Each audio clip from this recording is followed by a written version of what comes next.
یہ برطانیہ میں رہنے والی برٹش پاکستانی خاتون کی کہانی ہے جسے برطانوی عدالت نے 21 سال 6 ماہ کی قید سنا دی۔ یعنی اگلے 21 سال اور 6 ماہ تک وہ جیل کی سلاخوں کے پیچھے رہنے والی تھی۔ مگر سوال یہ اٹھتا ہے کہ آخر اس نے ایسا کیا کیا کہ برطانوی حکومت نے اپنی سخت ترین سزاؤں میں سے ایک سزا سنا دی۔ جب پولیس نے اس کے گھر چھاپا مارا تو اس کے گھر سے ایسی چیزیں برآمد ہوئیں جسے سن کر انسان ایک دفعہ حیران ہو جاتا ہے کہ آخر یہ سب کیسے ہوا، آخر یہ گھنونا کھیل برطانیہ جیسے ملک میں کیسے کھیلا گیا۔ اس خاتون کا نام تھا سدرا نوشین، جو کہ تقریباً 35 سے 40 سال کی تھی۔ جون 2024 میں برطانوی حکومت نے اس کے گھر پر چھاپا مارا۔ ریڈ سے پہلے ہی نوشین کا لائف سٹائل کئی لوگوں کی توجہ کا مرکز تھا۔ مہنگی گاڑیاں، عالیشان گھر اور ایسا طرز زندگی جو کہ وہاں کے کروڑ پتی لوگوں کا ہوتا ہے۔ برطانوی سیکیورٹی ادارے حیران تھے کہ آخر اس خاتون کا ذریعہ معاش کیا ہے۔ اگر اتنی ہی دولت تھی تو پاکستان میں زندگی کیوں نہ گزاری؟ برطانیہ آ کے اس قدر لگژری لائف سٹائل کیسے ممکن ہوا؟ یہی سوالات تھے جنہوں نے برطانیہ کے NCCI کو متحرک کیا۔ سدرا نوشین کی نگرانی شروع ہوئی۔ آمد و رفت، رابطے، کال ریکارڈز، گھر، رہائش، ہر چیز کا ریکارڈ رکھا جانے لگا۔ پھر کچھ عرصے بعد مضبوط شواہد کی بنا پر اس کے گھر پر چھاپا مارا گیا، اور پھر جو منظر سامنے آیا اس نے انویسٹیگیشن آفیسرز کو بھی ہلا کے رکھ دیا۔ سدرا نوشین کے گھر کے ایک کمرے سے 85 کلو ہیروئن برآمد ہوئی۔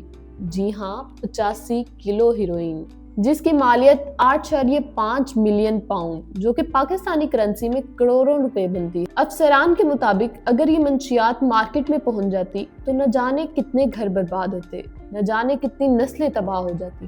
تحقیقات سے پتہ چلا کہ یہ منشیات لیدر جیکٹس میں چھپا کر برطانیہ منتقل کی جاتی تھی، اور پھر یہ جیکٹس سدرا نوشین کے گھر پہنچتی تھی، جہاں ایک مخصوص کمرے میں ہیروئن نکال کر 1، 2 اور 3 کلو کے پیکٹس بنائے جاتے تھے اور پھر اسے مارکیٹ میں بھیج دیا جاتا تھا۔ تحقیقات کے مطابق یہ خاتون پاکستان سے ایک مکمل نیٹ ورک چلا رہی تھی۔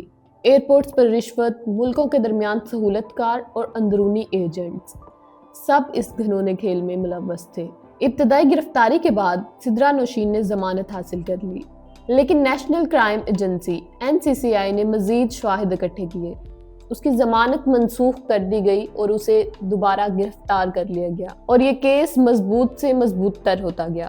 آخر کار 23 دسمبر 2025 کو برطانوی عدالت نے فیصلہ سنایا: 21 سال 6 ماہ قید، اور اس کے ساتھ ساتھ برطانوی پاسپورٹ بھی منسوخ، اور سزا کے بعد پاکستان ڈیپورٹ کر دیا جائے گا۔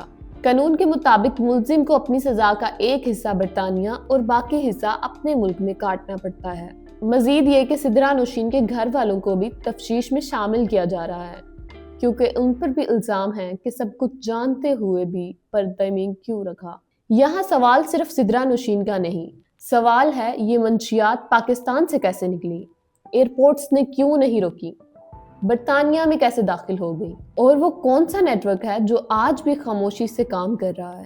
یہ کہانی ہمیں یہ سوچنے پر مجبور کرتی ہے کہ آخر ایک اکیلی عورت اتنا بڑا نیٹ ورک چلا سکتی ہے، یا اس کے پیچھے مزید کتنے چہرے ہیں جو ابھی بے نقاب ہونا باقی ہیں۔